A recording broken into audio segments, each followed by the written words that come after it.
Bonjour à tous, je suis en compagnie de Kémy Seba. Bonjour à toi Ahmed. Bonjour à toi Kémy, on ne te présente plus. Hein. Tu peux toujours le faire. Voilà, Kémy Seba, non je crois qu'il n'y a plus de raison de FR3 et d'autres l'ont fait pour nous.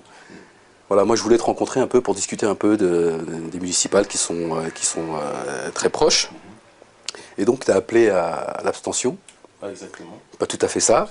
C'est pas ça. C'est pas ça. C'est ça pour les esprits simplifiés, mais qui simplistes. Mais c'est plus complexe que ça, parce que l'abstention, comme appel final, n'est rien. L'abstention, son projet derrière, n'est absolument rien.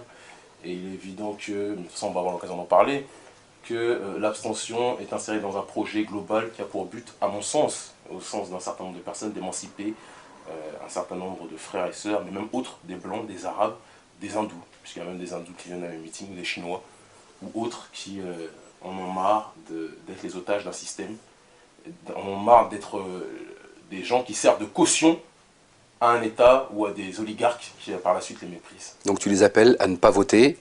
Je les appelle à se pour les réunir, grands partis. Je les appelle à se réunir et à décider de leur propre destinée. Et ce, par le biais de comités populaires. Comité populaire qui est une idéologie, une philosophie et un acte de principe que je n'ai pas inventé. Ça serait faire injure à des grands hommes comme Thomas Sankara, des grands hommes comme Khalid Abdul Mohamed, des grands hommes, même si on peut avoir des désaccords après complets ou des désaccords en grande partie par rapport à une partie de leur discours comme Muammar al-Kadhafi, je n'étais pas encore né que dans le livre vert il en parle encore. Enfin, je ne sais pas exactement à quelle année il a rédigé ça, mais le comité populaire, c'est une démarche qui a pour but de prôner non pas la démocratie dite indirecte avec le mandat dit représentatif, où par la suite on se rend compte que les représentants ne sont pas les représentants de la nation, mais les représentants des lobbies qui les ont financés justement pour qu'ils soient à la tête du pouvoir, alors que quand on parle de comité populaire, on parle de démocratie directe, avec comme mandat un mandat impératif. Je te donne un exemple simple. Demain, je vais au Muro. J'ai été à Sarcelles encore cette semaine. J'ai été à Évry la semaine d'avant, avec justement différentes structures qui se forment dans cette démarche des comités populaires. C'est-à-dire que des jeunes, ou des moins jeunes, peu importe, parce qu'on n'est pas là pour faire de la ségrégation sur le terrain de l'âge non plus, se réunissent en fonction de différents critères. Ils peuvent se réunir s'ils le veulent, s'ils sont dans un quartier majoritairement, ethniquement parlant, par exemple composé de noirs, ou en majorité composé d'arabes, ou composé de chinois, comme c'est le cas déjà à Belleville, parce qu'ils n'ont pas attendu pour le faire. Eux, ils n'ont pas besoin de présenter des délégués ou des maires qui s'appellent Ching Chong Ching pour avoir justement le pouvoir dans les endroits où ils sont installés, à tel point que par la suite, les maires qui savent qu'ils n'ont aucun pouvoir dans ces arrondissements ne sont là que pour essayer de les courtiser. Le but final, c'est que ces gens-là se réunissent, décident d'un ordre du jour.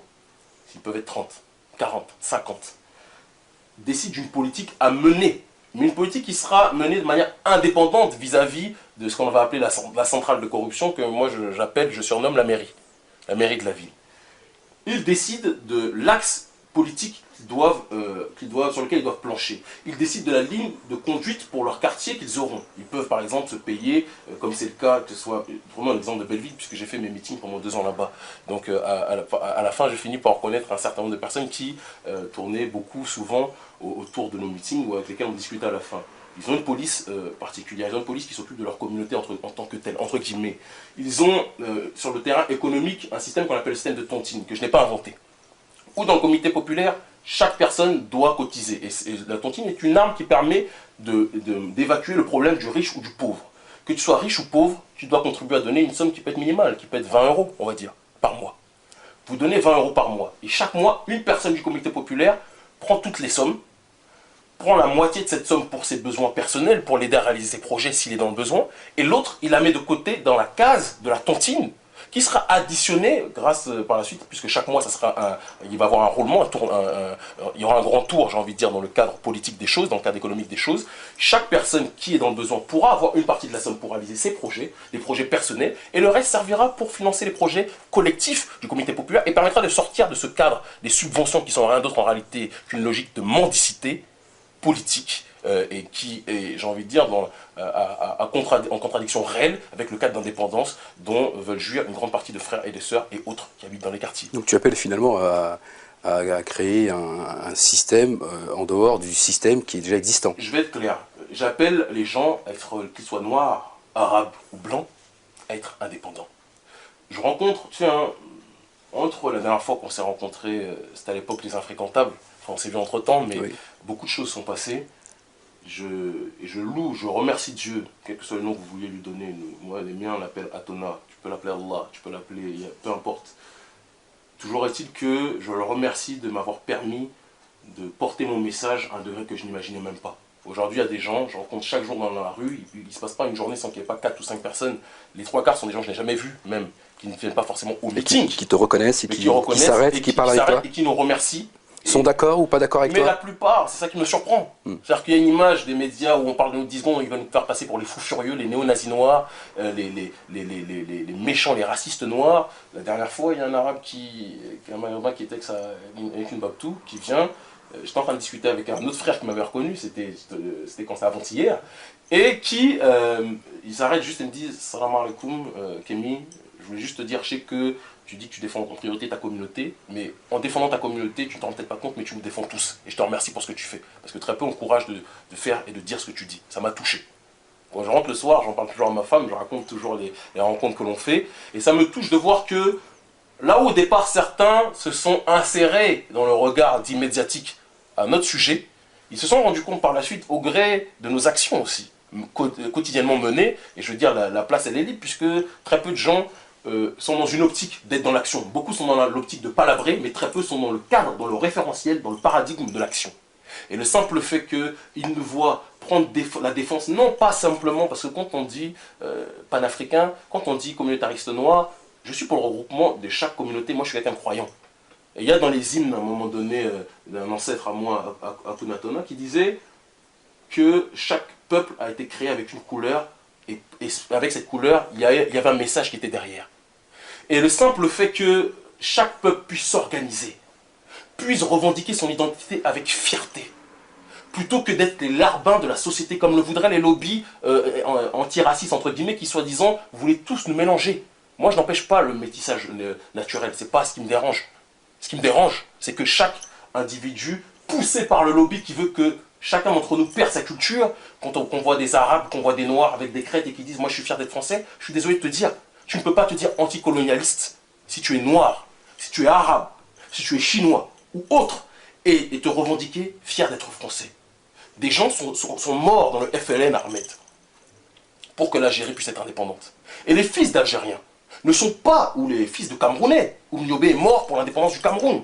Et les fils de ces gens-là qui sont ici, beaucoup cherchent une raison à leur existence, à leur présence ici. Et je comprends bien, ça a été notre démarche, ça a été notre questionnement tous. Chaque matin, quand je me lève, je me pose toujours des questions, parce qu'il n'y a pas une vérité unique. Chaque jour, je progresse. Moi, mon but, c'est de m'approcher de la vérité. Et je me rends compte, Ahmed, que dans cette démarche-là, si tu veux chercher les raisons profondes de ta situation, c'est parce que nos pays sont pillés. C'est parce que quand il y a eu la décolonisation, en réalité, on a voulu repousser les tentacules, mais on ne s'est pas attaqué à la pieuvre. Et la pieuvre n'a pas disparu. Et moi qui suis né en France, Kémy. Même si je n'ai pas terminé le raisonnement, ouais, vas-y, je te laisse finir alors. Voilà. Juste ce que je veux dire par là, c'est que tu es né ici parce qu'à un moment donné, le pillage qui a été fait des richesses de ton pays d'origine, comme tu l'appelles entre guillemets, mais qui en réalité n'a rien d'autre que ton pays, que tu le veuilles ou non, le pillage continue.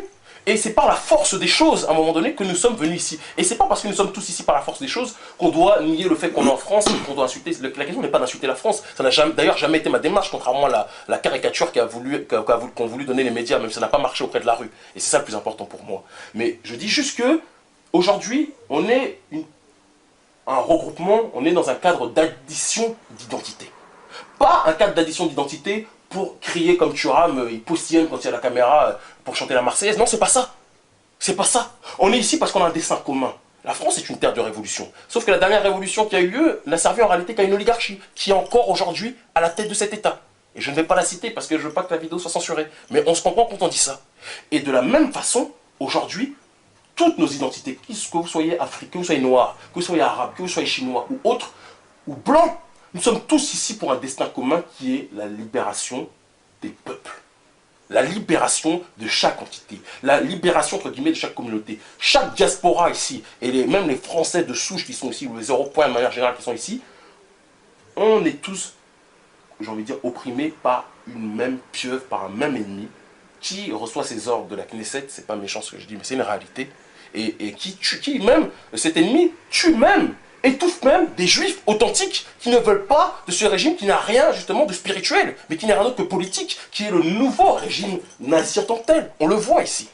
Et contrairement à ce qu'on a voulu penser, beaucoup de gens, c'est pour ça que ça me fait souvent sourire, j'ai donné une interview hier à un frère, mon média sur internet aussi, qui me disait que beaucoup de gens sont dans une optique de proclamer, de prôner le fait de se dire noir français est anti-système.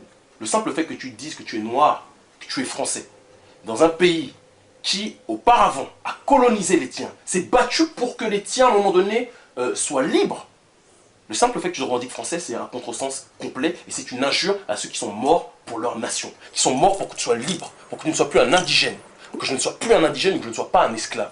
Et ça, je pense que si on a un minimum de respect, et après je te laisse ta question, un minimum de respect pour nos aïeux qui se sont battus, on peut revendiquer notre identité. Revendiquer notre identité ne veut pas dire qu'on déclare qu'on doit dégager d'ici, qu'on déteste ce pays. Non, pas du tout. Revendiquer son identité, c'est expliquer qu'on n'est pas ici parce qu'on aime la Tour Eiffel, parce qu'on aime les champs de Mars ou les Champs-Élysées. On est ici parce qu'il y a une instabilité réelle qui est prônée dans nos pays par une décision qui émane d'ici. Et en luttant au cœur de la bête, au ventre de la bête, on a plus de chances de faire en sorte que la pieuvre s'étouffe et s'arrête. C'est ce qu'on appelle une révolution.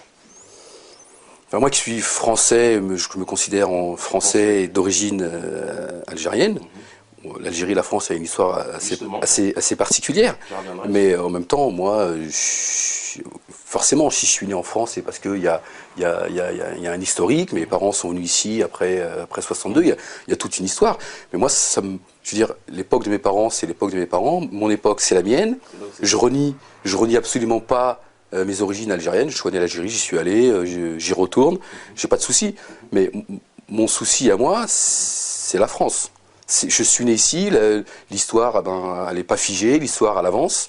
C'est un ensemble, c'est une compilation d'événements, l'histoire. Voilà. Et c'est ça le problème. Donc après, moi, je comprends bien que certains me disent ouais, l'Algérie, elle a une histoire, tu peux pas renier l'Algérie. Certains ont le sentiment que je renie plein de choses. Non, je suis né en France, je me sens complètement français. Pour moi, c'est pas incompatible. Et justement, c'est très important ce que tu dis, Ahmed. Et entends bien ma réponse. Lors de la décolonisation, reprenons un exemple simple, celui de l'Algérie, il y avait deux camps qui s'opposaient, je ne vais pas te l'apprendre, tu le sais, que ce soit le FLN, d'un côté, chez les 10 indigènes, et de l'autre côté, il y avait ce qu'on va appeler les Harkis. Les Harkis se battaient pour quoi, Ahmed? Ils se battaient à un moment donné pour que l'Algérie continue d'être française, parce qu'ils voulaient être français. Tu sais quel est le projet de la colonisation? C'est de montrer que l'Occident peut civiliser le reste de l'humanité, parce que le reste de l'humanité est dans la barbarie, était plongé dans la barbarie. C'est ça le projet de la colonisation. C'est encore le cas aujourd'hui. Mais justement. Ils importent la démocratie. Ils importent la démocratie. Enfin, à coup de bombe, mais ils continuent à nous dire qu'il faut aller civiliser. Malheureusement, beaucoup de gens, aujourd'hui, qui sont pourtant soumis à ce joug de la colonisation culturelle, politique, mentale, prolongent la logique, la vision de la colonisation en se revendiquant comme les Harkis le faisaient auparavant, même si je ne suis pas en train de juger les Harkis comme des je ne suis pas dans ce cadre-là. Je n'aime pas, contrairement à ce que là aussi les médias veulent penser. Oui, parce qu'il y en a aussi qu'on subit aussi. Je ne veux pas rabaisser, mais je dis juste que durant, en temps de guerre, quand un peuple se lève pour son indépendance, ceux qui se mettent du côté de ceux qui t'étouffent sont des traîtres, et je le dis clairement. Ça c'est clair. C'est clair. Après c'est quand même plus complexe que ça. La complexité, non. Il y en a qu'on subit, qui sont... Laisse-moi terminer. Moi j'étais clair, j'ai bien dit que je ne suis pas en train de rabaisser des hommes. Oui, d'accord. Il faut être clair. Donc, il y en a qui ont subi, ça tout le monde le sait, même ma fille qui a 15-16 mois, non, mais je le sais, elle le sait. C'est important de le dire. Ce que je dis, c'est que tu ne peux pas te dire anticolonialiste et prolonger un projet qui avait pour but de te faire français, de créer des forces. Des gens, peut-être tes aïeux, sont morts pour que tu puisses être libre et indépendant. Ça ne veut pas dire que tu n'es pas ici. Il y en a qui sont morts, excuse-moi, il y en a qui sont morts, qui se sont battus pour la France. C'est aussi une réalité. Mais moi je te dis, mais moi je suis pas de ce côté-là. Ces gens-là qui se sont, oui, mais ces gens-là qui se sont battus aussi, qui se sont battus, et les arabo-musulmans, on va dire ça comme ça, qui se sont battus pour la France, qui ont versé le sang. Voilà, je veux dire, je peux être aussi de ce côté-là et de me dire, voilà, ils se sont battus pour la France. Donc tu déclares les choses. J'ai toute ma place ici. Tu revendiques de la pensée, j'ai envie de dire archiesque, si on peut dire ainsi. Bah si, Ahmed. Non, parce que faut pas simplifier les choses. Non, après 62. l'histoire, elle était ce qu'elle était avant 62. Ouais. Après, l'Algérie a eu son indépendance. Les choses, Non, c'est pas une vraie les choses ont... indépendance, on le voit aujourd'hui. Oui, non, on est bien d'accord. Aujourd'hui. On voit bien que l'Algérie, il y a encore des choses qui se passent parce qu'on a laissé, des hommes à des postes bien précis. On est bien d'accord. Et la politique, de toute façon, émane toujours du centre de Paris, c'est un fait. Entre autres.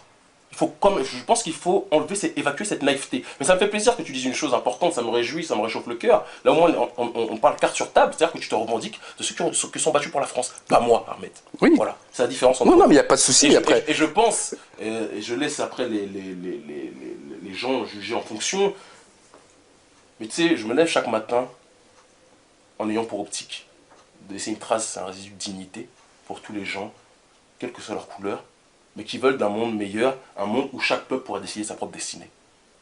Et je ne suis pas... J'ai arrêté de croire au Père Noël très tôt. Tu vois ce que je veux dire? Partons de ce principe-là, je pense, et je le redis, j'ai un rapport peut-être charnel avec ce qu'on appelle entre guillemets les ancêtres, mais parce que je les respecte et parce que je les aime. Parce que j'ai été bercé à leur histoire, parce que je me suis reconnecté à l'histoire, je me suis reconnecté à l'étude, en étudiant leur histoire, en parlant même avec des aïeux. Je ne peux pas remettre, en toute dignité, me dire anticolonialiste. Critiquer la politique d'hégémonie des impérialistes d'aujourd'hui et me le revendiquer français. Parce que je prolonge un projet, comme je te l'ai dit auparavant, de gens qui avaient pour but de nous faire comprendre que le Ahmed Moualek n'avait pas de culture et que la France devait lui en donner.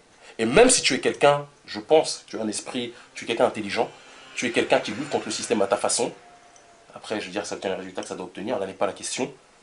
Mais même si c'est le cas, malheureusement, tu as encore un pied, à mon sens, permets-moi de te le dire. Non, mais il n'y a pas de souci, dans je la suis prêt. matrice, dans le sens où tu te revendiques d'un pays qui, de toute façon, que tu le veuilles ou non, n'est pas le tien, Ahmed. C'est tout. Voilà. Et c'est dans le regard, de toute façon, de l'autre. Pourquoi? Moi, je suis quelqu'un de croyant. Dieu a créé des nations avec des peuples différents. Tu vois ce que je veux dire? Oui, mais en même temps, puisque tu fais référence à Dieu, en même temps, moi, je n'ai pas choisi de naître en France. Je serais né en Algérie, je me sentirais algérien, je serais né aux États-Unis. Non, mais tout a. Je crois que tout a un sens, mais je veux dire, si lui, il a décidé à un moment donné que moi. Parce qu'on a un combat peut-être à mener ici, exactement. Moi, je suis né à Strasbourg. Je te donne un exemple. Voilà. Je suis né à Strasbourg. Je peux me poser la question, comme des millions d'immigrés, même si dans la société française, ça ne reste rien d'autre que les numéros de matricule. Si tu nais dans un four, tu vas pas dire que t'es un cookie. Tu vois ce que je veux dire? Si je nais dans les chiottes, tu vas pas dire que je suis une merde. Bien d'accord. Je dis pas que la France sont des toilettes et que moi je suis la merde, j'ai pas dit ça. Mais je dis que ce n'est pas l'endroit où tu es né qui fait en sorte que tu te définis en fonction de ce paramètre, de ce paradigme-là. C'est impossible, ça serait de la schizophrénie que de dire ça. Oui, mais si tu vas en Chine, excuse-moi, il y a un type bien précis d'individu. Si tu vas en Chine, si tu me dis que t'es chinois, de la même façon quand tu me dis que t'es français, moi je rigole. Intérieurement, je rigole. Mais parce que je suis plus le Kémy Séba, j'évolue chaque jour. Je suis pas le Kémy Séba que j'étais il y a 10 ans. Donc je réagirais avec un peu plus de sérénité. Tu vois ce que je veux dire? Mais il n'en demeure pas moins que le fond de ce que je pense n'a absolument pas changé. Absolument pas. Si un Chinois va au Sénégal, tu ne vas pas dire qu'il est sénégalais. Et si c'est le cas, la preuve en est que les Chinois d'ailleurs qui sont en train de coloniser l'Afrique, aucun d'entre eux disent qu'ils sont sénégalais. On les voit comme des Asiatiques. Ce qui ne veut pas dire que je tiens un discours anti-chinois ou anti-ceci, anti-cela en disant ça. Je dis que chaque peuple a son identité. Si moi je vais en Chine, je ne dirai pas que je suis chinois. Si je vais en Sibérie, si tu vas en Chine, je peux avoir les trucs d'Esquimaux. Mais si tu étais né en Chine, ça change rien. Voilà, t'es imprégné de la culture, tu es né. Je connais. Bah attends, on va faire comme dans Mowgli alors. Non, je veux dire, moi. Tarzan, le roi de la jungle. Non mais, Kémy, moi par exemple, je veux dire, comment veux-tu que je me revendique algérien ou arabe? Bon, je parle algérien parce que mes parents. Non mais, je veux dire, voilà, je suis né en France. Je veux dire. Et alors? La première culture. En prison, attends, je pose une question. Si t'étais né en prison. D'accord? Avec PS passé, comme c'était le cas d'enfants des Black Panthers ou d'autres organisations. Beaucoup d'enfants sont nés parce que leur mère était en prison, sont nés en prison. Ils ont vécu certaines premières années de leur vie en prison parce qu'ils ne pouvaient pas être séparés de leur mère. Quand ils grandissent, c'est quoi leur nationalité? C'est quoi leur identité? Prisonnier? Dans quelle prison? Mais dans quel pays? Non, dans quel pays? Là, par respect pour les gens que ça impose. Ouais. Toi, non. non, mais là c'est que ça. Il faut être sérieux. Non, mais c'est assez particulier. Je veux dire, tout le monde n'est pas en prison. C'est aussi particulier que ce dont on est en train de parler. C'est pas parce qu'un noir. Non, écoute bien. Un noir. Et je prends un exemple. Dans ma famille, j'ai des gens à certains endroits, parce qu'il se trouve que... Être noir, c'est quand même quelque chose de particulier. Je veux dire, être noir, je veux dire... Je n'exclus pas les... Non, parce que les noirs, que ce soit au Japon, ici, en France ou ailleurs, c'est vrai que le noir, contrairement aux autres, moi, c'est un peu mon cas, mais beaucoup moins quand même, parce que je suis marron. Mais le noir, c'est vrai qu'il porte avec lui son identité, sa couleur. Donc voilà, ça reste quelque chose d'assez particulier. Bien sûr, mais je le dis, bon, après, il y a des Noirs du Sénégal, du Mali, de France. Non, à la base, non. Déjà, quand tu connais un minimum l'histoire, tu sais que le Sénégal, le Mali, la Guinée, la Côte d'Ivoire, etc., ne sont rien d'autre que la résultante d'une division et du fait qu'un continent, un royaume, un empire a périclité suite à des invasions d'une part extérieure certes, mais aussi parce qu'il y avait des discours internes qui ont fait que une civilisation s'est effondrée et a donné les sous-régions qu'on a appelées par la suite royaumes, avec des rois qu'on a appelés, alors qu'en réalité c'était des roitelets, qui ont par la suite brillé sur le continent africain. Il faut dire les choses telles qu'elles sont. Il faut arrêter de noir du Mali, noir. Moi je le dis et je le répète, ça peut déranger. Ce qui est marrant, c'est quand je vais en Angleterre, quand je vais aux États-Unis, quand je vais en Afrique, à certains endroits, parmi ceux qui sont dans le cadre de la recherche, tout ce que je dis, c'est pas Kémy Séba qui l'a inventé. Je n'aurai pas cette prétention-là. Tout le monde le sait aujourd'hui qu'à la base, il y avait un environnement, il y avait un empire, il y avait un royaume commun. Ce que, j'ai envie de dire, les tribalistes, ou les pseudo-ethnologues, je ne sais même pas ce que veut dire le terme ethnie, on sait que c'est une fabrication de ces gens-là, mais les pseudo-ethnologues à la Lévi-Brûle, etc., ne veulent pas entendre. Ils ne veulent pas entendre qu'à la base, il y avait un empire commun, parce que ces gens-là profitent de la division pour pouvoir avancer. Mais oui. Le fait est que si tu connais l'histoire, si tu reviens à l'histoire, je ne parlerai pas de Charanta Diop parce qu'elle avait même d'autres bien longtemps avant, et même si j'ai des désaccords sur certains points, Elijah Mohamed, dans ce qu'il disait lui-même, prononçait le fait qu'à la base, il y avait une tribu, une famille unique qui a donné les différentes sous-régions que l'on connaît. Ça, c'est un fait. Voilà. Mais pour revenir aux Arabes, en tout cas, comme tu dis, la problématique est différente, mais le problème de fond reste le même. Des gens comme Ben Bella savent très bien et d'autres aussi, que la terre, certes, c'est déterminant, mais ce qui est le plus important avant tout, c'est l'identité charnelle que tu as. Mais un arabe, déjà, à la base, c'est quelqu'un qui parle l'arabe. Tu ne peux pas te revendiquer arabe si tu ne parles pas l'arabe. Et l'arabe littéraire, d'ailleurs. Je veux dire, moi, comment veux-tu, à un moment donné... Les trois quarts des... je suis désolé. Tu parles... Bah oui, mais donc comment tu veux te revendiquer arabe alors que la langue elle-même, c'est-à-dire ce qui est le socle, je veux dire, moi, je ne parle pas l'arabe. Je parle l'arabe qu'on a complètement, je veux dire, qu'on a complètement bousillé. Bon, il n'y a pas de souci. Bon, c'est-à-dire que parce que tu parles... Là, tu es dans le procédé un peu à la Senghor, mais c'est très... Non, mais c'est très important, c'est qu'on laisse... C'est ma réalité à moi. Je te remercie qu'on ait cette discussion-là, parce que ça permet encore plus de montrer quand même ma différence et de montrer ta vision. C'est très important ce que tu dis. J'espère que tu t'en rends compte. Quand on parle de... c'est comme si tu me dis Senghor. Bon, Senghor, comme il parlait mieux le français que bien le français, Senghor était français, je suis désolé. Senghor était un noir, un nègre de maison, un nègre colonisé qui prolongeait justement, désolé de le dire, mais le projet de la colonisation, parce que justement il était dans le cadre que... En prenant les habits du maître, entre guillemets, il pensait qu'il allait pouvoir devenir beaucoup moins cramé que ce qu'il était. Mais il reste... Non mais non mais attention. Attends, moi Kémy, moi je prends l'habit de personne. Je veux dire, moi je suis pas venu moi d'un pays. Non, ce que je veux dire par là, c'est que moi j'ai pas de souci avec. Je veux dire, moi je viens pas d'un pays arabe et je suis venu en France en disant non, excuse-moi, je suis pas né en Algérie et je suis venu à l'âge de 10 ans en disant mais en disant voilà, moi je vais me franciser pour leur montrer. Moi, il se fait que je suis né en France. Voilà. Non, mais je suis né en France. Dans mon esprit, j'ai franchement pas de frontières. Moi, le nationalisme, ça me plaît pas, le nationalisme. Franchement, c'est mon point de vue. En même temps, j'espère juste que tu ne te dis pas anticolonialiste alors dans ce cas. Non. Voilà. Moi, le nationalisme, ça me pose problème. Franchement. Maintenant, la France, c'est le pays où je suis né, c'est mon pays, et j'estime qu'à un moment donné, si je dois défendre la France pour de vraies raisons, il n'y a pas de souci, je serai présent. Non, je serai présent parce que tu prolonges le projet ce qu'on appelle des tirailleurs qui sont battus pour une patrie à mon nez qui a colonisé. Et ils se sont battus pour des raisons qui sont justes. Comment? Ils se sont battus pour des raisons. Pas à mon sens, non. C'est une vérité. Moi, tu sais, tu vas me dire peut-être que j'aime bien déranger. Non, mais c'est ton point de vue, il n'y a pas de souci. Et je pense que cet avis, c'est même pas je pense, et ceux qui vont revoir ça par la suite diront encore plus à quel point je pense, j'avais raison, même si ça peut choquer dans un premier temps. Moi, je te dis un exemple simple. Et là, je ne parle pas de tous les Blancs, tous les Français. Je ne suis pas en train de parler de ça. Je parle en tant qu'État, en tant qu'oligarchie qui a colonisé. Je reprendrai à mon compte les propos d'un certain Thomas Sankara qui disait que lorsque ton colon est en danger, il est attaqué par une tierce personne, rapproche-toi de la tierce personne. Parce que cette tierce personne-là, à un moment donné, c'est celle qui va te permettre aussi de te libérer. Ceux qui se sont battus pour la France, les tireurs sénégalais, quand je dis tireurs sénégalais, en réalité, c'était un terme qui englobait tous les Noirs, ou même des Arabes, etc. Oui, beaucoup se sont battus. Ils sont battus pour la France. alors que leur pays est encore colonisé. Beaucoup, il faut le savoir, et c'est pour ça qu'il faut toujours mesurer les mots, beaucoup ne sont pas battus par plaisir. Beaucoup ont été appelés, et il faut savoir aussi que beaucoup ont refusé, ont été forcés à y aller. Je mets ces gens-là de côté. Il faut le savoir. Oui, c'est pas... Mais ceux qui sont battus, oui, c'est la France, c'est notre pays.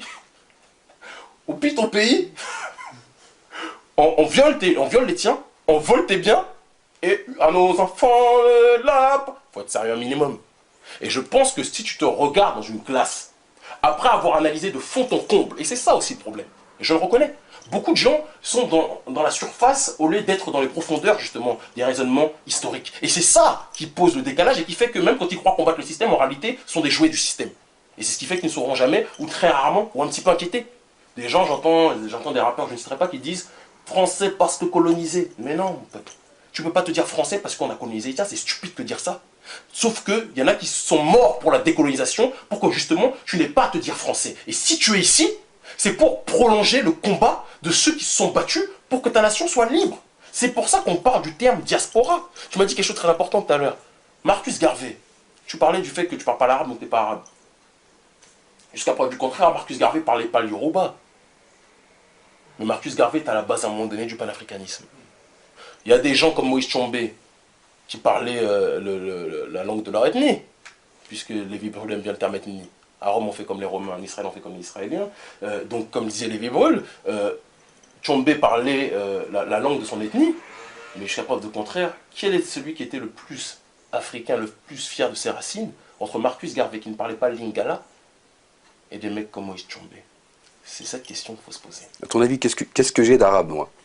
Ton faciès, en tout cas. Oui, non mais ton faciès ne trompe pas. Au-delà de ça et de Ahmed. Et attention, moi je renie pas, Rappelle-toi, Jérôme, moi, je renie, non mais non mais attends, moi je renie pas mes origines parce que c'est comme ça. Je veux dire, j'ai pas de souci, j'ai aucun problème avec ça. Mais je peux pas moi me revendiquer arabe autant que ceux qui le sont réellement, qui sont nés dans les pays, ceux qui sont nés dans les pays arabes, qui parlent l'arabe, qui ont cette culture que moi je n'ai pas. Si un Chinois parle arabe, habite en Algérie, avec ses yeux bridés à tel point que tu les vois pas, d'accord? Tu vas dire que ce Chinois est arabe? S'il est né dans un pays arabe, il parle l'arabe, il vit la culture arabe, pourquoi il serait pas arabe? C'est ça le problème. Bah, écoute, pour moi, je veux dire, moi je qualifie pas les gens en fonction de leurs yeux bridés, de leur couleur. C'est pourtant malheureusement, ce qui est marrant, c'est quand l'heure des comptes vient, là tu prolonges le discours des Benetton, de tes amis qui sont de ces superstructures qui... Non, parce qu'en France, tu t'es mis en France, par exemple, moi le problème que j'ai en France, tu vois le problème que j'ai en France, tu vois, regarde le paradoxe, regarde, c'est que moi, mon problème, le problème d'Ahmed en France, c'est que le sentiment que j'ai, et je pense que il est juste, c'est que j'ai le sentiment que ce qui se passait en Algérie, je le vis ici, c'est-à-dire ce qu'ont vécu mes parents. Certains n'ont pas fini la guerre d'Algérie et continuent à nous le faire vivre ici. En tout cas ceux de ma génération. On continue à dire tous ces fils, les enfants de ceux qui étaient là-bas, à qui on leur crachait sur la gueule, et ce sera la même chose. On va continuer. Ça me pose un vrai problème. C'est l'antiracisme. Je sais pas si c'est l'antiracisme, mais c'est... Pas ton pote, il est où non, il est peut-être en dessous de ta chemise, je sais pas. Non, c'est ça. Non, c'est ça. J'ai rien malheureusement, que tu veuilles ou non, il faut que, sans vouloir t'arrêter, et avec tout le respect que j'ai pour toi, parce que tu es quelqu'un que j'apprécie, je te remercie. Je suis désolé de te dire que le discours que tu tiens, c'est un autre que le discours de Sopo, Dominique Sopo. Non. C'est le même... Non, mais si. Non, Dominique Sopo, à la différence que lui est sioniste, il faut être clair. Mais sinon, sur le cadre du métissage, sur le cadre du fait que c'est pas une couleur de peau qui fait ton identité, je suis désolé de te dire, tu allumes toutes les radios tenues par ce que tu sais, je suis désolé de te dire, c'est une vérité dure à entendre, mais c'est exactement ce que Jérusalem désire, Harlem désire, que Fodessila, qui est plus noir que mes pompes. Non, mais eux, c'est une association politique qui en fait, qui est là pour organiser et donner le sentiment de défendre le racisme des Français noirs et des Français maghrébins. C'est une escroquerie. En fait, ils contrôlent tout, ils se foutent de la gueule du monde. Mais sur ce point-là précis, il faut que tu sois honnête de dire, même si tu peux être en désaccord avec 90% de ce que quelqu'un dit, il faut que tu saches que sur ce point précis, de toute façon, les faits sont là, les faits sont dans la caméra. caméra, tu le regarderas, tu regarderas le discours à côté. Sur le point de l'identité, de l'optique temporelle et sur le terrain de l'espace en tant que tel, qui fait que ce n'est pas, c'est l'espace qui définit ton identité et non pas tes traditions d'origine, non pas ta couleur de peau, etc. Tu dis exactement mot pour mot. Non, mais oui, c'est vrai. Non, je suis d'accord avec toi. Non, là-dessus, je suis d'accord avec toi. Mais moi, je veux dire, les choses, pour moi, les choses, comme je disais tout à l'heure, les choses ne sont pas figées. Les choses avancent. Moi, je me pose pas de questions en me disant, je reviens sur l'histoire en me disant, je suis un petit peu Ahmed quand même, parce que tu dis tu te poses pas de questions en disant que tu reviens sur l'histoire. Et ce qui est marrant, c'est que tu viens de dire que pour beaucoup, un certain nombre de gens, il y a la prolongation du regard qu'ils avaient. Non, j'ai pas fini. Non, j'ai pas fini, Kémy. Non, c'est parce que j'ai pas fini. Ce que je veux dire par là, c'est que je me pose pas des questions en me disant, voilà, t'es en France, t'as pas de raison de te sentir français puisque tes parents sont algériens, tes grands-parents le sont aussi. Et puis, moi, je me dis, voilà, je suis en France, je suis français, je me sens français. Et mon problème à moi, mon problème à moi. Ouais, pourquoi Zidane, il a pas de raison de pas se sentir français. Mais moi, mon problème à moi, c'est que il a droit, Yazid. Mon problème à moi, tu sais ce que c'est? C'est que c'est les autres qui sont tout le temps en train de me rappeler que je suis pas français et que je suis arabe. Et moi, j'ai pas de problème avec les Arabes. Alors, je dis simplement. Pourquoi tes aïeux se sont battus? Je veux juste que tu m'expliques une chose. Pourquoi il y a la décolonisation? Mais parce que mes parents, par exemple, qui sont nés en Algérie et c'est leur terre, c'est leurs racines, ils se sont battus. Pour leur pays, parce qu'ils sont nés là et c'est toute leur vie, donc ils ont raison de se battre pour leur pays. Tu n'as pas répondu à ma question. Pourquoi se sont-ils battus pour que l'Algérie ne soit plus française, puisque toi-même, qui es le fils de ces gens-là qui se sont battus pour que l'Algérie soit indépendante, si c'est le cas, ça se trouve, ils se sont battus aussi côté harki, je ne sais pas non plus, tu vois. Mais, non, mais mes parents se sont battus pour l'indépendance. Mais pourquoi ils ont fait ça? Explique-moi rationnellement, parce que là, c'est pas... Parce qu'ils voulaient une Algérie... Là, c'est émotionnel ce que tu me dis, là, c'est pas rationnel. Non, ils voulaient une Algérie... Algérienne. C'est tout. Alors, on peut se poser aussi une autre question, Kémy. Pourquoi mes parents sont venus, une fois l'indépendance, pourquoi ils sont venus en France? Voilà, dis-moi. Tu vois? Pourquoi? Parce qu'ils sont venus en France, certainement parce qu'ils avaient certainement une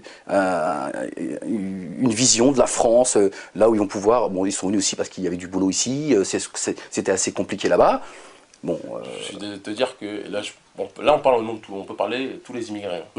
Mais je suis désolé de te dire que c'est une attitude schizophrénique que de se battre pour que quelqu'un bouge de ta terre et après me dire parce qu'il y a du boulot, parce qu'ils ont une vision charnelle. C'est pas ça, c'est pas pour ça qu'ils sont venus en France.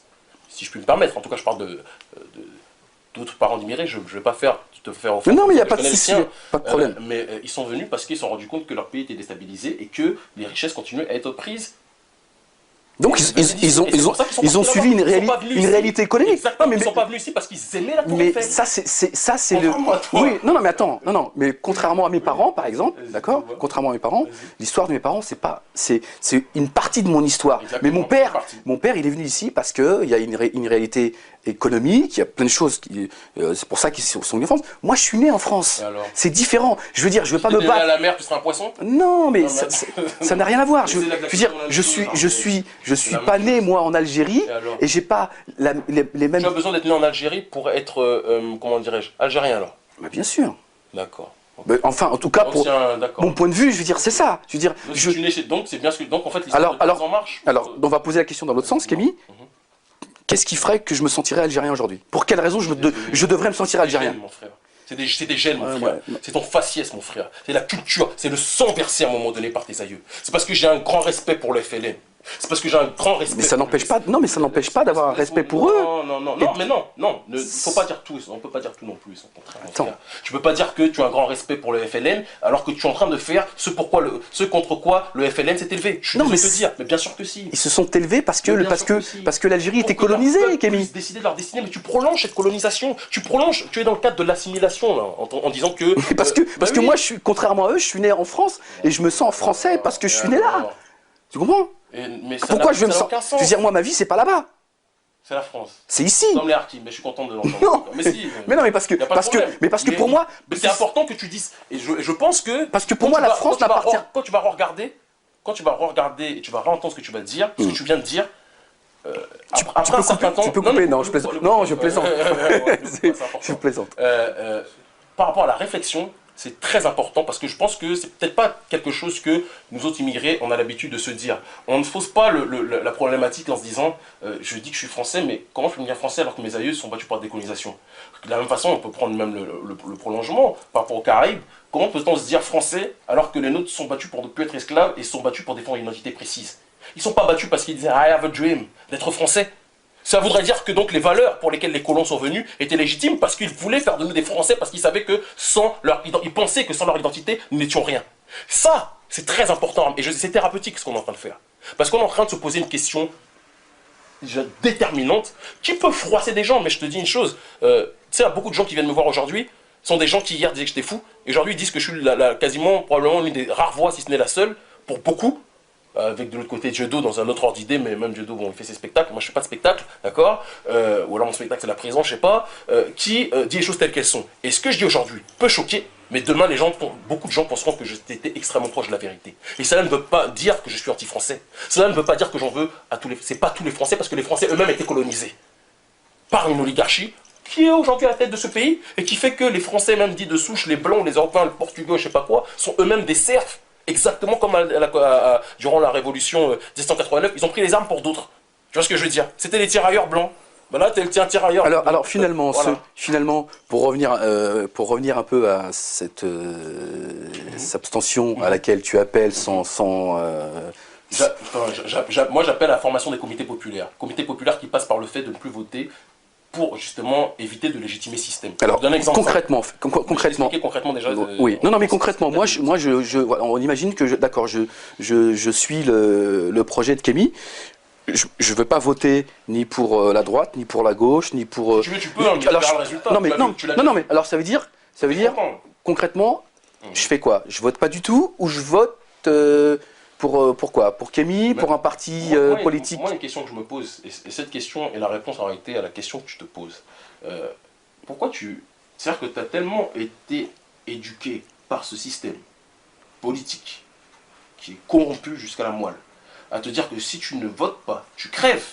C'était le discours de tout le monde, et auquel tu as participé certainement, contrairement à moi en tout cas, j'en suis content, l'année dernière, par rapport aux élections. Moi j'étais l'une des rares voix à dire, sur la place publique du moins, que tu votes pour Ségolène, ou Nicolas, ou même Le Pen. Le Pen, de toute façon, j'ai des sources, j'ai des informations aussi, parce qu'il y a un certain nombre de journalistes, certains qui viennent, beaucoup me détestent. Il y en a quelques-uns qui sont honnêtes, qui nous apprécient peut-être un peu plus. On sait que le score de Le Pen a été diminué. Ça, c'est pas une information que je te donne, tu sais mieux que moi. Voilà. Mais Le Pen, de toute façon, on lui aurait jamais donné le pouvoir. C'est-à-dire qu'on laisse miroiter les gens en leur faisant croire que la démocratie, ils pourront participer. Mais la démocratie, c'est le pouvoir au peuple. C'est pas le pouvoir, comme disait une petite sœur pour laquelle j'ai énormément d'importance, qui a un grand avenir, Soumaya Fall, de BAS, c'est pas le pouvoir au peuple élu. Pour faire court. Et partons de ce principe-là. Quand vous votez, et qu'il y a un président qui dit le contraire de ce que tu veux. À partir du moment où tu as mis ton bulletin de vote, la règle elle est claire, et on le voit par rapport à la Constitution. Beaucoup ont voté non à la Constitution. La Constitution est en train de se mettre en place. Donc moi je ne suis pas en train de te dire le vote ou le pas vote, je te dis, ça ne sert à rien de légitimer un système. Construisons comme ça se fait dans plein d'autres pays, construisons le nôtre. Qu'est-ce qu'il y a de surnaturel? C'est-à-dire que même des petits, cette semaine j'ai parlé avec des petits qui avaient 19 piges, 20 piges, qui ont compris. Donc créer un parti politique indépendant. Comité populaire, ça va plus loin, il faut changer même... Non, parce que ne pas aller voter, non, mais moi je veux bien. Mais je t'explique. Moi je suis... Mais tu as lu Sankara comme... Non. Voilà, mais je t'encourage à le lire. Non, mais j'ai lu quelques... Voilà, mais bon, tu as lu Khalid Abou Mohamed. Oui, j'ai lu quelques... Peut-être oui, peut-être non. Je t'encourage à lire ces gens. Et après, je pense que la discussion sera beaucoup moins formatée parce que tu es dans le réflexe, le colon. Et quand je dis le colon, je dis celui qui colonise même les blancs, les arabes, les noirs, tout le monde. Hein, l'oligarchie, là. Que je ne citerai pas toujours. On va dire l'impérialiste pour simplifier. L'impérialiste a appris que si tu ne votes pas, tu crèves. Alors qu'ils savent très bien qu'ils se servent de nous comme pigeons pour légitimer un système qui après nous la met à l'envers. Après t'as mal aux fesses. Non mais ce système-là, le système dont tu parles, ils se sont toujours arrangés, ils ont toujours fait en sorte, justement, qu'on n'aille pas aux urnes, parce que moins on ira aux urnes, plus ils font leur salade entre eux. Par contre, plus on sera présent, plus ça pose un problème. Mais non, parce que tu t'arrêtes, comme je t'ai dit, tu t'arrêtes dans le raisonnement, c'est toi-même qui me dis que tu parles du fait que ça ne t'intéresse pas les partis, ce qui t'intéresse c'est l'ensemble. Donc il faut être cohérent sur tout. L'ensemble, par rapport à ce que je te dis, cher Ahmed, c'est que l'abstention est une partie du raisonnement. Mais j'étais le premier à te dire, avant même que tu me parles de l'abstention comme projet final, ça ne sert à rien. Moi j'ai dit que l'abstention comme projet final, avant que tu me poses la question, je dis que ça ne sert à rien. Donc je ne vais pas me répéter 10 fois. J'ai dit que l'abstention comme moyen, comme étape, suivi justement d'une prise en charge collective, personnelle d'abord, parce que ça commence par le soi, mais par la suite pour découler vers l'autrui. Toi, tu parles de changer l'état d'esprit des gens, première étape, et ensuite on va vers quelque chose de concret. C'est même pas ensuite on va, ça peut se faire dans le même temps. La preuve, aujourd'hui, les comités populaires à différents endroits, demain je te dis, je vais au euro encore. Ceux qui votent pas, ils font quoi? Mais ils s'organisent à l'heure actuelle pour décider d'une politique interne propre à leur quartier, propre à leur ville, propre à un moment donné à l'endroit dans lequel ils sont installés. Donc et qui leur permet tu les appelles à être actifs dans le contre-système, parce que ça ne sert à rien de dire je ne veux pas de ça et de ne rien proposer en retour. On est bien d'accord. Et c'est ce qui se passe, et tu le vois par rapport même à ce qui se passe. Il y a deux exemples qu'on peut donner. On va donner l'exemple des Chinois, qui est un exemple, parce que je respecte énormément les Chinois pour leur capacité à s'organiser. Ça, c'est un fait. Il faut dire les choses telles qu'elles sont. Et c'est pour ça peut-être que beaucoup... Mais je sais pas s'ils sont aussi communautaires que ça. Bah, toi tu vois peut-être des Chinois qui font du hip-hop, moi je parle des Chinois de hip-hop, c'est pas la même chose. Mais non, juste pour terminer, si tu parles de Willy Denzé, c'est clair qu'on parle pas des mêmes. Mais moi je suis en train de te dire, juste pour finir Ahmed, que... je suis juste en train de te dire Ahmed que ces Chinois de Belleville, moi je parle de ceux qui sont dans China. Oui, ce qui ne veut pas dire que j'exclus la preuve en est que beaucoup de Chinois justement en mode hip-hop même viennent à mon meeting, donc je suis pas en train d'exclure. Oui, ou d'autres qui sont... C'est pas la question. Mais c'était juste une petite pirouette pour remettre certaines choses en place. Ce que je dis par rapport à ça, Ahmed, c'est que ceux qui sont organisés de manière communautaire, la logique des comités populaires, ils n'ont même pas attendu que tu sois né pour le faire. La logique, à un moment donné, de l'optique de ton team, ils n'ont pas attendu que tu sois là pour le faire. Ils savent très bien que c'est par le développement personnel, communautaire. Et quand on dit communauté, ça peut être une communauté d'intérêt. Beaucoup se sont exclamés, hein, Kémy, il est en train d'appeler tous les gens à se séparer, il crée un apartheid ou je sais pas quoi. Mais enlevez vos œillères. S'il y a un endroit où il y a on va dire, il y a 30% de noirs, 30% d'arabes, 40% de blancs, ou 30% de blancs et 10% de chinois ou d'hindous, etc. Là, puisque c'est réparti d'une égale manière, d'accord, d'une manière égale, il est normal que toutes les composantes du quartier en tant que tel se réunissent dans un ensemble qui reprendra en réalité tout le monde et qui permettra que chacun puisse avoir sa voix au chapitre. C'est pas être dans un cadre de comité populaire racialement acquis, même si moi, ma préférence va vers le fait de dire qu'il faut que les Noirs s'entraident et s'organisent en tant que tels, que les Arabes s'entraident et s'organisent en tant que tels, qui ne veut pas dire que comme Nasser et Nkrumah, il ne puisse pas y avoir justement des passages de pouvoir, des passages d'intérêt ou une solidarité qui s'effectue. Non mais ça, moi, ça me pose pas de problème. Je vais te donner un exemple. J'étais invité il y a 2 jours sur Bobigny. Il y a un parti indépendant qui s'est créé. Encore un. Non, mais attends. Il y a un parti qui s'est créé de gens qu'on dit, voilà, moi, la gauche, la droite, ceci, il y en a marre, il faut qu'on crée un parti et qu'on soit présent sur le terrain politique. Moi, cette démarche... Non, terrain politique. Non, mais cette démarche, excuse-moi, laisse-moi finir. Cette démarche, moi, ça m'intéresse. Pour se présenter. Pour se présenter. Voilà. Alors, moi, ça... Oui, mais moi, ça... Oui, mais combien? Oui, mais on ne peut pas... 5%? Je pense que l'essentiel pour moi, c'est qu'à un moment donné, ou si on est là, parce que c'est bien beau aussi de dire le système il est pourri. Non, mais on en propose un, je suis désolé. Voilà, c'est ce que je dis. Donc, je crois qu'il y a d'abord, je pense qu'il n'y a pas une seule solution. Je pense qu'il y a des solutions. Sur certains problèmes, pour moi, il n'y a pas mis. Non, mais de créer une liste indépendante pour dire, non, mais oui, mais ça a été fait. Toi-même, tu l'as fait, non? Non. Je ne l'ai pas fait. Mais quand tu t'es présenté, quand tu as fait 0,70%, tu étais sur une liste indépendante. Oui, ouais, enfin, c'était pas tout à fait ça. Non, là, c'est une liste de gens, de citoyens, d'accord, de gens qui se connaissent et qui disent, voilà, allons-y. Allons sur le terrain politique. Et moi, je pense que c'est bien parce que en face, quand ils voient qu'effectivement, il y en a qui aujourd'hui, au lieu d'être dans les tribunes et de lever la main et de dire, s'il vous plaît, est-ce qu'on peut discuter, ils sont sur le terrain politique. Parce que tu sais bien, tu le sais autant que moi, quand tu es sur le terrain politique, tu vois bien les pressions que tu subis, c'est plus facile d'aller brûler les voitures et de vendre de la drogue que d'être sur le terrain politique. Et on peut... Le terrain politique, c'est un ensemble. Voilà. Donc, moi, participation à la vie de la société, c'est un ensemble. C'est pas politique n'est pas égal à moi, j'ai été à cette réunion, Kémy, pour te dire que je vais être honnête avec toi. J'ai pris le micro, je me suis exprimé, on m'a demandé d'être présent, on m'a demandé d'être dans certaines listes, quasi toutes. Bon, après, je ferai le choix et j'irai peut-être pas, on s'en fout. Donc, je suis allé, moi j'ai pris le micro. Et bon, il y avait des gens de la LCR et tout, donc j'avais aussi envie de dire des choses. Non, mais ils étaient venus voir un peu ce qui se dit, parce qu'après les gens viennent voir un peu ce qui se passe, parce que ça les intéresse. Ils disent, tiens, il y avait une grande majorité de personnes qui étaient présentes, de Français noirs, de Français maghrébins. C'était la majorité qui était présente, il y avait 150 personnes. Moi, j'ai pris le micro, j'ai dit, voilà, il y a une communauté de blancs à l'Assemblée nationale qui passent leur temps à nous dire il faut combattre le communautarisme, il y en a marre, machin. Moi, je dis, j'appelle à ces banlieusards d'être... Non, mais je leur ai dit, moi je vous appelle de faire un vote communautaire pas pour être contre les autres, mais pour être ensemble, pour pouvoir combattre ceux qui se foutent de notre gueule et qui ont fait de nous une communauté à part. Donc moi, j'ai pas de problème avec ça. Il faut arrêter de me dire à moi, il faut combattre le communautarisme, Ahmed. On m'a demandé déjà de m'intégrer. Aujourd'hui, on me dit c'est bon, il y en a d'autres qui arrivent, maintenant tu peux te casser. Aujourd'hui, on me demande d'être républicain, machin. Et tu l'es. Je le suis. Ah oui. Je suis né dans cette république, donc il faut arrêter. Donc moi, je dis, et je le dis en toute tranquillité, ça. Je dis aux Français d'origine maghrébine et d'origine noire, allez voter ensemble. Mais pas pour être contre les autres, mais pour être avec les autres. Mais parce que finalement, ceux qui combattent le communautarisme, c'est ceux qui le créent pour nous diviser. Différentes problématiques, c'est ça le problème. Non, mais... Ça n'a rien à voir.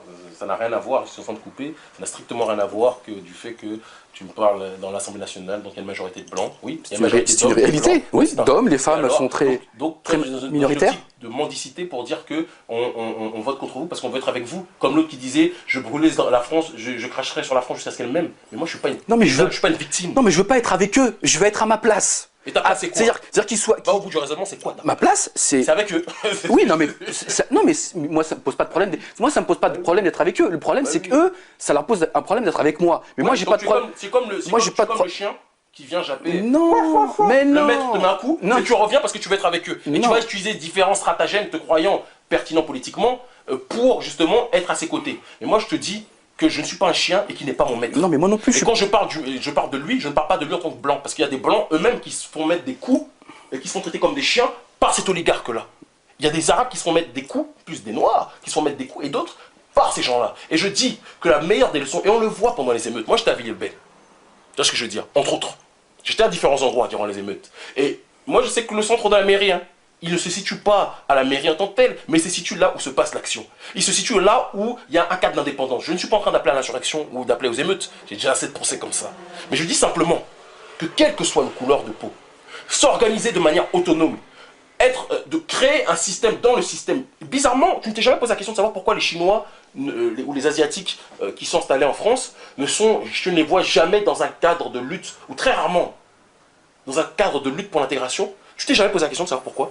Peut-être, je ne vais pas dire que c'est culturel, j'en sais rien, parce que ça les intéresse pas, tout simplement. Ils se sentent peut-être pas. Toi qui me parlais tout à l'heure de refuser la simplification. Non, mais ça les intéresse peut-être pas. Pourquoi ça les intéresse pas? Parce que peut-être qu'ils sont communautaires. Enfin, moi, j'y crois pas trop, mais je parle de ceux qui le sont, Kémy. Ils sont peut-être dans leur communauté à laquelle ils sont attachés. Ça les intéresse d'être comme ça. Moi, ça m'intéresse pas d'être dans ma petite communauté entre Mohamed, Nordine, Mouloud et Ahmed. Moi, je suis dans une... Ce que je dis, tu prolonges le discours. Non, je suis simple. Non, mais j'ai pas de raison de pas le dire, en toute honnêteté et en toute tranquillité. Beaucoup de gens, et il faut quand même reconnaître une chose, c'est que tu as le courage de cette opinion. Beaucoup de gens, quand moi je parle avec eux, au bout de 4 minutes, parce qu'ils sont dans un cadre quand même d'une optique de vérité, on peut se tromper, moi je peux me tromper sur plein de sujets, mais quand j'entends certaines vérités, j'ai tendance quand même à m'y soumettre. J'essaye, parce que j'essaie de m'arracher la vérité. La plupart des gens avec lesquels je discute, la plupart de ces gens-là, au bout de 4 minutes, ils se rendent compte que c'est complètement incohérent ce qu'ils disent par rapport à la logique d'intégration, de se dire anti-colonialiste et de se revendiquer français. On ne va pas refaire cette discussion pendant 10 ans. On l'a déjà fait et je pense que je laisse le temps juger, comme d'habitude. Mais en tout cas, pour finir par rapport à ce que tu dis qui est très important, Ahmed, on parlait des Chinois. Moi, je te donne un exemple simple, une optique simple, qui est que, par principe, c'est mon dogme, je refuse la mendicité. Quand quelqu'un, pendant 20 piges, 30 piges, te dit qu'il ne veut pas de toi, je ne pense pas que c'est faire preuve de dignité, faire preuve de courage et faire preuve, excuse-moi, juste pour terminer, d'estime de soi, que de voter votre sanction, voter contre pour dire on veut être avec vous. Moi, je suis anticolonialiste et je le dis, je le répète, et c'est pas prétentieux, il faut vraiment bien m'entendre dessus. Mais je sais que le temps va me donner raison. C'est pas une histoire de dire que je suis dans la fantasmagorie, je suis dans une vision I have a dream maintenant. Je sais que le temps va me donner raison. C'est une vision très pessimiste des choses que j'ai. Ce qui ne veut pas dire que c'est une vision qui empêche les gens de discuter, de se rencontrer. Tiens, Ahmed, je parle au nom, évidemment en priorité des miens, mais comme je te l'ai déjà dit, je parle avec beaucoup d'autres gens. Oui, mais je sais. Avec des dirigeants d'autres, parce que de toute façon, on n'est pas dans tout ce temps non plus. Moi, je te connais pas à travers les médias, voilà. Donc je sais réellement qui tu es. Mais moi, ma vision des choses, ma vie ne tourne pas autour de ceux qui ont décidé et qui se battent pour ne pas que j'ai ma place ici, justement. D'ailleurs, ça serait d'aller dans leur sens, ça serait de leur dire, vous avez raison, finalement, ma place, elle n'est pas ici. Je leur dis clairement, moi, je vais être cru, je t'emmerde, ma place elle est là, que ça te plaise ou non.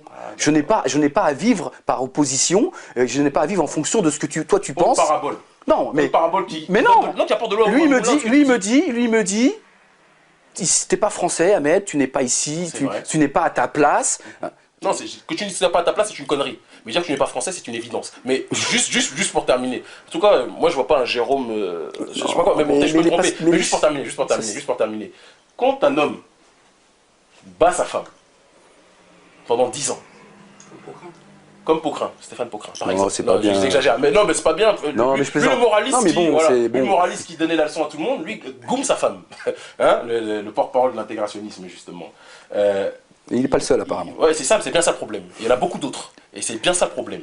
De ces gens-là, qui généralement parlent, donnent des leçons de morale, et après, ce sont eux qui frappent les premiers leurs femmes. Bref. Lui, Stéphane Pocrin, dans l'optique dans laquelle il est, si la femme dit, tu vas beau me frapper, jusqu'à la fin de ma vie, je vais te montrer que ma place, elle est là, elle est à tes côtés, on est ensemble, jusqu'à la fin de notre vie, je resterai là que tu le veuilles ou non.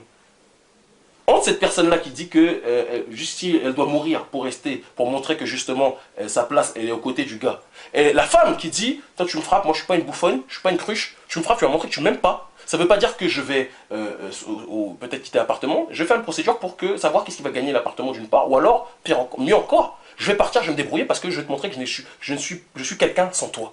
Quelle est l'optique la plus digne entre celle qui est dans le prolongement, dans le projet, de se séparer de celui qui la tabasse, et l'autre qui, par amour, qui montrait que, moi, je vais te montrer. Tu peux me frapper, faire ce que tu veux. Je vais te montrer que t'as tort. Je reste avec toi, Stéphane. Non, mais désolé de te dire que la réponse, elle est évidente. Et tu la connais. Mais on est bien d'accord. Voilà. C'est bien ce que je dis. Non, c'est pas ce que tu dis. Je dis simplement, c'est pas parce que toi, tu penses que je suis pas français et que j'ai pas ma place ici, que je vais venir, que je vais te dire tu as raison. Je dis non, ma place elle est ici, que ça te plaise ou non. Et je me bats. T'es dans le premier exemple, celle qui se laisse qui se fait goumer et qui dit qu'elle continue. Non, je continue. Non, je continue. Je te remercie d'avoir apporté ça dans mon moulin. Non, je me bats avec mes moyens pour exister sans pour autant attendre de lui ce qu'il pense de moi. Ah si, tu veux être avec lui. Mais pourquoi avec toi? Non, c'est pas que je veux être avec lui. Je vais être dans un même pas. Si ton gros problème, Ahmed. Mais ça me prendra le temps qu'il faudra. Mais je sais que non, sincèrement, c'est pas être arrogant. Mais tu t'en rends compte. La France aujourd'hui, il faut quand même pas déformer certaines choses. Jamais je ne dirais que dans ce cas, sinon je prends l'avion tout de suite. Il faut être cohérent aussi, évidemment. Moi, j'ai toujours dit, je suis dans ma 27e année, j'ai commencé, j'avais 18 ans. Nation of Islam d'abord, parti Kémite, Trébuka, aujourd'hui GKS. D'accord? Et bon, peut-être la prison après, et après d'autres choses encore, parce que rien ne m'arrêtera. Même une balle dans la tête. Ce que je suis en train de te faire comprendre, Ahmed, c'est mon discours a toujours été qu'on est ici, on a un rôle ici, en tant que diaspora, de tout faire pour obtenir ce que l'on veut obtenir des gens qui asphyxient notre continent, pour par la suite pouvoir repartir. Le panafricanisme, c'est fait à partir de la diaspora. Il faut le savoir. Quand tu connais l'histoire, tu te rends compte que les choses sont évidentes. Partons de ce principe-là. Je dis que tous les peuples qui sont ici, moi comme je dis, je suis croyant. On est né ici pour mener une lutte. Pour mener une lutte en tant que noir, certes, mais mener une lutte avec tous les autres opprimés, qu'ils soient blancs dans ce pays, qu'ils soient... Et c'est pour ça que je suis viscéralement anti-impérialiste et donc par conséquent anti-sioniste, puisque l'impérialisme revêt le vêtement du sionisme. Tu vois ce que je veux dire? Mais je peux pas voir mon continent crever et me dire que ad vitam aeternam, mon projet c'est de finir ici. Je peux pas faire ça. Je ne peux pas me dire, oh mais faire ça. Il y en a qui sont antisionistes, qui sont pourtant des Français, qui sont français de la France profonde. C'est des Gaulois. Tu n'as pas compris. Ils viennent pas de... J'ai pas dit contraire. Je vois pas en quoi je viens de te dire contraire. Non mais bon. Ça n'a rien à voir avec ce que je viens de te dire. Non, j'avais cru comprendre qu'il fallait être africain, qu'il fallait... Pas du tout. D'accord. Puisque l'antisionisme a commencé dans... D'accord. C'est moi qui n'ai pas compris. Peut-être le yiddish, je sais pas. Non, mais excuse-moi, mais c'est peut-être moi qui n'ai pas... Non, mais c'est aussi pour te dire, voilà, je me sens français, ça n'empêche pas pour moi de... On se réveille toujours plus tard. Mais plus tard on se réveille, plus dur et plus brutal surtout est le réveil. Ça, je le sais.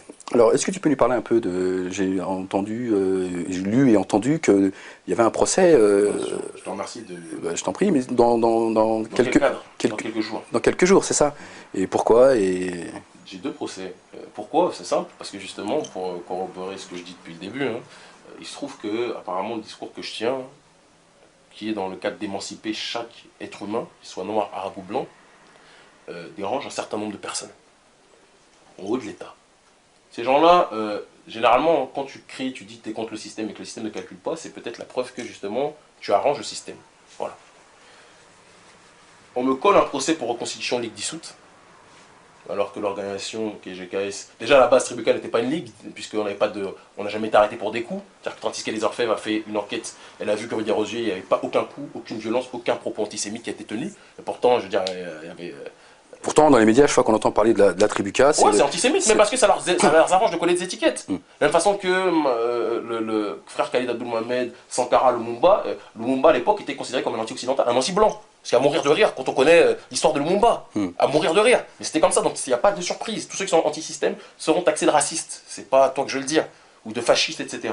Et donc ils me collent un procès pour reconstruction de ligue dissoute. Sachant que dans les textes, c'est 7 ans de prison. Reconstruction de ligue dissoute. Parce qu'ils veulent tout faire pour arrêter l'ascension qu'il a menée. Quand il y a la dissolution, on pensait que ça allait s'arrêter. Or, ça a eu l'effet inverse, c'est-à-dire que tout s'est démultiplié.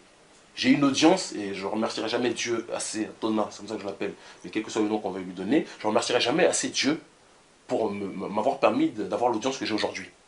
Et ça, parce que les flics, dans nos déplacements, je veux dire, ce sont nos deuxièmes gardes du corps.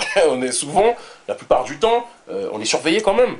Et j'ai appris, et ça, de toute façon c'est pas une surprise, le Francisque des Orfèvres, pendant 1 an, suite à la dissolution, donc la section antiterroriste, c'est vrai que j'ai une tête de terroriste, a suivi tous nos déplacements, qui a abouti, justement, qui ont abouti. En même temps, c'est pas plus mal, comme ça au moins ils peuvent vérifier. Non, mais ils vérifient pas tant que ça, puisque c'est leur enquête qui a abouti au fait de dire que la génération Kémy Séba n'est rien d'autre que reconstitution de la Ligue dissoute Tribuca. Ce qui est marrant. Il faut qu'il le prouve aussi. Il faut qu'il le prouve. C'est pour ça qu'il y aura un procès. Mais même s'il ne le prouve pas, tu sais, tous les procès que j'ai faits, tous ceux qui sont venus savent que ça a quasiment été des meetings.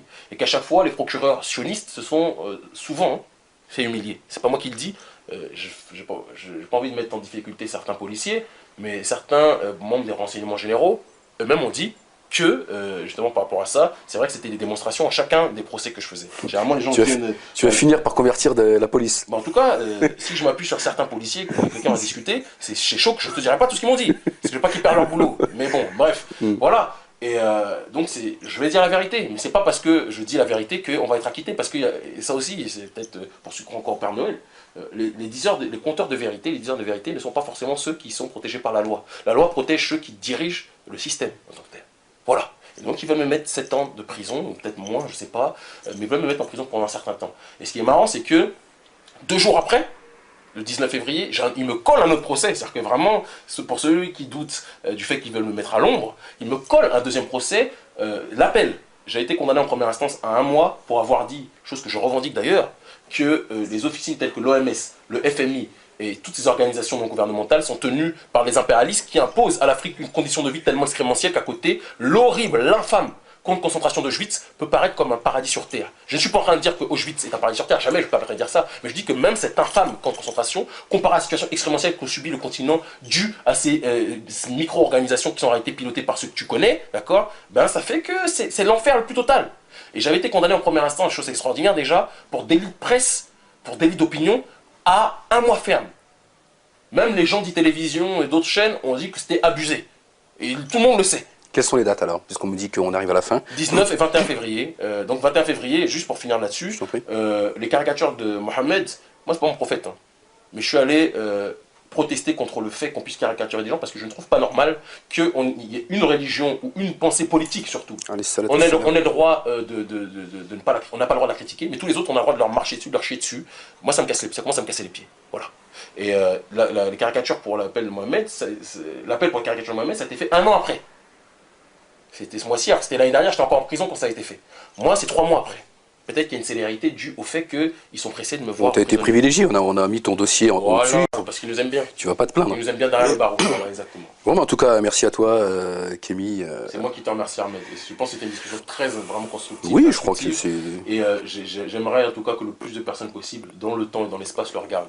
Ce que j'ai dit, juste pour finir, va choquer. Je sais que j'aime choquer.